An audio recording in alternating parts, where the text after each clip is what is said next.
Bonjour, aujourd'hui c'est le 25 décembre, joyeux Noël et merci pour votre fidélité à notre chaîne. Cette chaîne qui appartient à l'église baptiste de la Côte-Basque, une église membre de la Fédération des églises baptistes évangéliques baptistes de France. Et je voudrais lire en ce jour de Noël avec vous dans Jean chapitre 1 versets 16 à 18. Et nous avons tous reçu de sa plénitude et grâce sur grâce, car la loi a été donnée par Moïse. La grâce et la vérité sont venues par Jésus-Christ. Personne n'a jamais vu Dieu. Dieu, le Fils unique qui est dans le sein du Père, est celui qui l'a fait connaître. Donc une question, pourquoi Jésus est venu, pourquoi il est né en décembre, en janvier, en février, en mars, enfin cela ne change rien. Pourquoi Jésus est venu sur cette terre? Pour nous faire connaître le Père et nous donner bien sûr la vie éternelle. Très intéressant. Dans la religion, vous pouvez connaître des lois, vous pouvez connaître des concepts, mais la grâce et la vérité, vous ne pouvez connaître qu'en Jésus. Comme c'est écrit ici, c'est lui qui nous révèle la grâce de Dieu. Regardez comment ça s'est passé. Luc va nous dire dans chapitre 2 de son évangile, versets 6 à 7, comment la chose est arrivée. Pendant qu'ils étaient à Bethléem, le temps où Marie devait accoucher arriva. Elle enfanta son fils premier-né.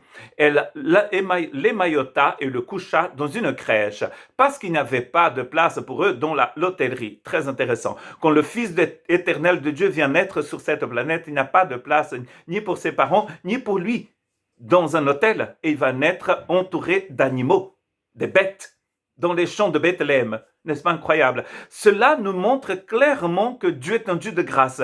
Quand il vient ici, il vient en très grande humilité. Il n'a pas de fanfare. Bien sûr, il a une fanfare, mais à qui? Pas à des rois, pas à la reine d'Angleterre, mais à des bergers.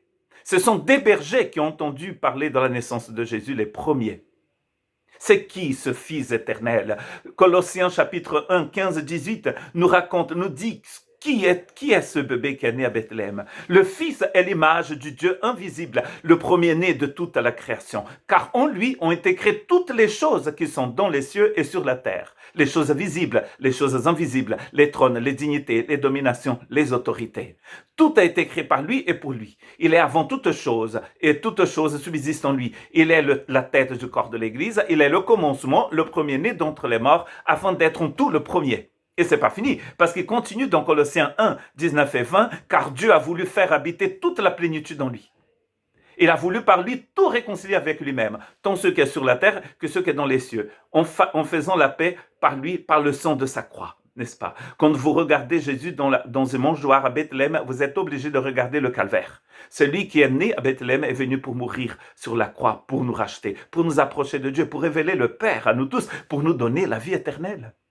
Mon dernier texte se trouve dans Hébreux chapitre 1 à 3. Après avoir autrefois, à plusieurs reprises et de plusieurs manières, parlé à nos pères par les prophètes, Dieu, dans ces derniers temps, nous a parlé par le Fils. Il a établi héritier de toutes choses et par lui aussi, il a créé l'univers, n'oubliez pas. Le Fils de celui qui est né à Bethléem est le créateur de l'univers. Le Fils est le reflet de sa gloire. Il est l'empreinte de sa personne. Et il soutient toutes choses par sa parole puissante. Il a fait la purification des péchés et s'est assis à la droite de la majesté divine dans les lieux célestes. Regardez ceci, le Fils né à Bethléem, le Fils éternel, nous révèle le Père. C'est par lui que nous connaissons la vérité, parce qu'il est lui-même la vérité. C'est par lui que nous connaissons la grâce de Dieu, et cette naissance démontre cette grâce. Dieu est né dans une mangeoire. À qui pensez-vous en ce 25 décembre? Au Père Noël ou à Jésus, le Fils éternel de Dieu?